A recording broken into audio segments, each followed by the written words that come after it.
Maraming tao ngayon, maraming misunderstanding, maraming misconception, maraming misinterpretation about the Bible na alam naman natin magawa ni Satanas yan sa buhay ng maraming tao.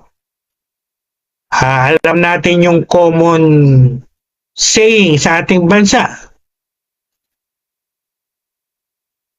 May mga nagsasabi, ang Biblia, salita lang ng tao.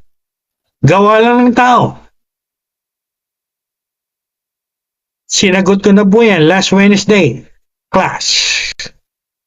At meron din nagsasabi, isa na naman kasinungalingan ni Satanas.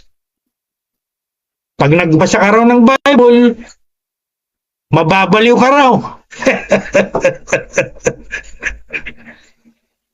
That's another lie of that defeated Satan. Pag nagbasa ka raw ng Bible, masisira daw ang ulo mo, mababaliw ka raw. Ito yung mga kasinungalingan ng talo ng demonyong yan.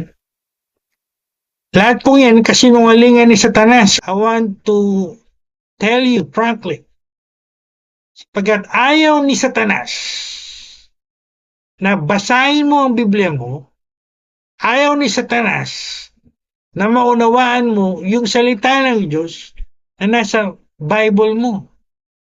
Sapagkat alam niya, pag binasa mo yan at naunawaan mo, makakalaya ka sa kasinungalingan at pagdaraya ng demonyong yan. At ayaw ni Satanas mangyari yan. Gusto niya na maraming tao manatili sa kanyang mga kasinungalingan at mga pandaraya. No wonder many people are not reading their Bible, not understanding it, sapagkat the devil is doing everything he can to prevent them from reading and understanding the Word of God written in the Bible. So now you know, ika nga, tandaan niyo po yan. So makinig po kayo lahat. Napakaganda po yung ating message sa umagang ito. And I entitled our message or tutorial,